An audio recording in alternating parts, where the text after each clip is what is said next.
લગ્નના દિવસે જ વરરાજાનું દર્દનાક મોત. લગ્ન કરી ઘરે પરત ફરી રહેલા જાનૈયાઓની કારના કૂરચા નીકળી ગયા. ત્યારે હાલ વધુ એક હચમચાવી દેતી ઘટના બાડમેર જિલ્લામાંથી સામે આવી છે, જેમાં વરરાજાની કારને અકસ્માત નડતા તેનું ઘટના સ્થળે જ મોત નીપજ્યું છે. પરિવારના લોકો વરરાજાને લઈ અને ધૂમધામથી જાન કાઢી અને દીકરીના ઘરે પહોંચ્યા હતા અને લગ્નમાં ધૂમધામથી પરિવારના લોકોએ લગ્ન પણ કર્યા હતા. ત્યારે લગ્ન પત્યા બાદ જાનૈયાઓ જાન લઈ અને પરત આલમસર ગામમાં પરત આવી રહ્યા હતા. આ દરમિયાન વરરાજા અને તેમના મિત્રો તેમજ વરરાજો સ્કોર્પિયો કારમાં બેસાડવામાં આવ્યો હતો. ત્યારે વરરાજાની કાર બાડમેર જિલ્લામાં મૂલ્યાંકનથી 20-22 કિલોમીટર જેટલી દૂર લીંબડી ગામ પાસે પહોંચી હતી અને 20 કિલોમીટર દૂર આવેલા રસ્તા પર પહોંચતા સમયે કૂતરો રસ્તા પર આવી કારની સામે આવી ગયો.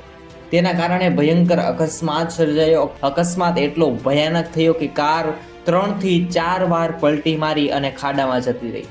ઘટનાની જાણ થતાં જ સ્થાનિક લોકો તાત્કાલિક ઘટના સ્થળે પહોંચી ગયા અને હાલમાં જ વધુ તપાસ કરવામાં આવી રહી છે.